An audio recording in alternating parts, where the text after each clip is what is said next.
In 2019, one of the most powerful prisoners in the world died alone in a federal jail cell. No guards were watching. No cameras were recording. And the man in the cell had information that could have destroyed presidents, royalty, billionaires, intelligence agencies, and entire institutions.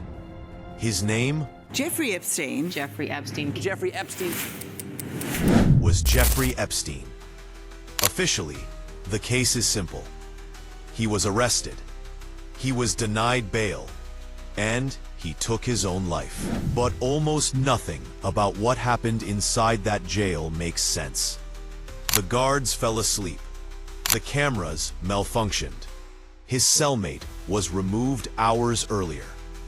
The autopsy revealed injuries that multiple experts said were not consistent with suicide.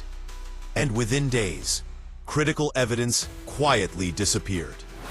Then, something even stranger happened. Instead of the case becoming clearer, it fractured. Court documents were sealed. Witnesses recanted or vanished. Key names were protected or redacted. And every attempt to fully expose what Epstein knew hit an invisible wall. Because Jeffrey Epstein wasn't just a criminal. He was a connector. A man with no clear job, no visible business, and no public product. Yet he had private access to the most powerful people on Earth. Presidents flew on his plane. Princes stayed at his homes. Scientists, CEOs, politicians, and intelligence officials surrounded him. And the same question keeps coming back. Who was Epstein really working for? And why was his silence so valuable? Jeffrey Epstein appeared in elite circles without a clear beginning. He had no known degree from an Ivy League school. No major financial firm bearing his name. No public record explaining his sudden wealth. Yet by the late 1980s, Epstein was managing billions of dollars for clients whose names were never disclosed. He owned a private island in the Caribbean, a mansion in Manhattan, a sprawling estate in New Mexico, and a private jet later known as the Lolita Express. When journalists tried to trace his money, they found something unsettling. There was no clear source. Epstein claimed to be a financial genius.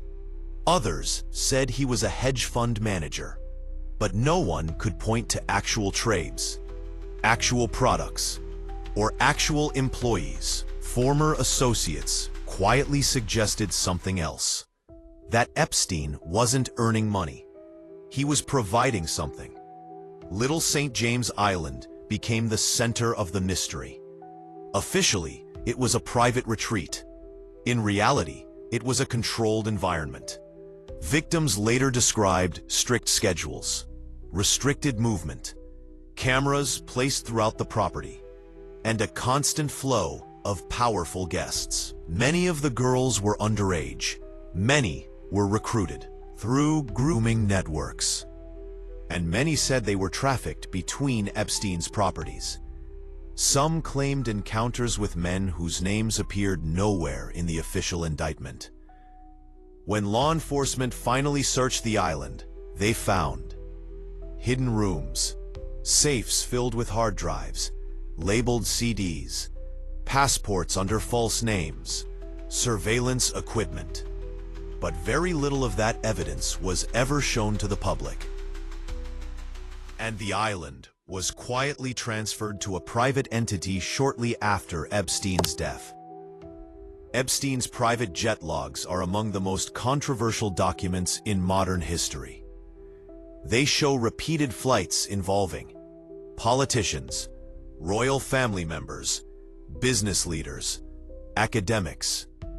Some names appeared dozens of times. Others appeared once, then vanished from records. Epstein's plane didn't follow typical travel patterns.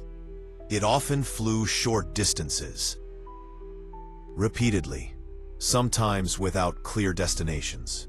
And on many flights, young girls were listed without last names. When journalists tried to subpoena the full logs, they encountered resistance. Some documents were sealed. Some were partially redacted.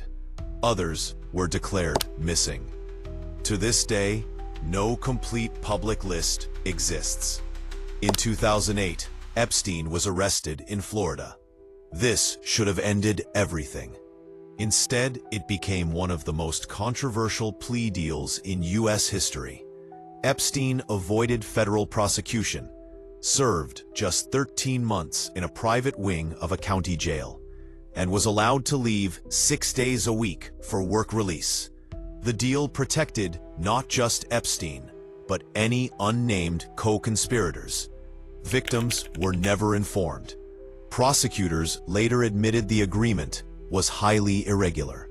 Years later, a federal judge ruled it illegal. But by then, the damage was done. Epstein walked free, and whatever leverage he had remained intact. In 2019, Epstein was arrested again. This time, the charges were federal, and the pressure was global. He was denied bail, placed in the Metropolitan Correctional Center in New York, and reportedly placed on suicide watch. Then, suddenly, he wasn't. On August 10, 2019, Epstein was found unresponsive in his cell. The guards had not checked on him for hours. The cameras outside his cell were not recording. The footage was unusable. The jail's warden was later reassigned. The guards were charged, then quietly allowed plea deals, and the cameras were never repaired. Official ruling: suicide by hanging. Public reaction: immediate disbelief. Epstein's autopsy raised more questions than answers. The medical examiner ruled suicide.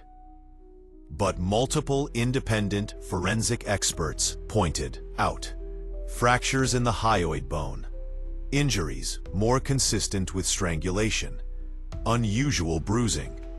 One pathologist publicly stated that the injuries were extremely uncommon for suicide. Another said the findings were more typical of homicide. No second autopsy was ordered. No public inquiry followed. The body was quickly cremated. After Epstein's death, the world expected the truth. Instead, the Epstein Files became a maze. Court documents were released in waves. Names were blacked out. Entire sections were sealed. Some individuals were named but never charged. Others were referenced but never identified. Witnesses described being pressured. Lawyers warned clients not to speak. And media coverage slowly shifted away. The case wasn't closed. It was smothered. To this day, no one has been held accountable for Epstein's network. No full client list has been released. No intelligence connection has been officially acknowledged. No explanation has been given for how a man like Epstein rose so high. And the most disturbing question remains: if Epstein was truly acting alone, why did so many systems fail at the exact moment he could speak? Because in cases like this, silence isn't accidental. It's valuable. Jeffrey Epstein is dead, but the structure that protected him isn't. The files still exist. The names still matter. And the truth is still locked behind sealed doors. This wasn't just a crime. It was a system. And systems don't disappear when one man dies. They adapt.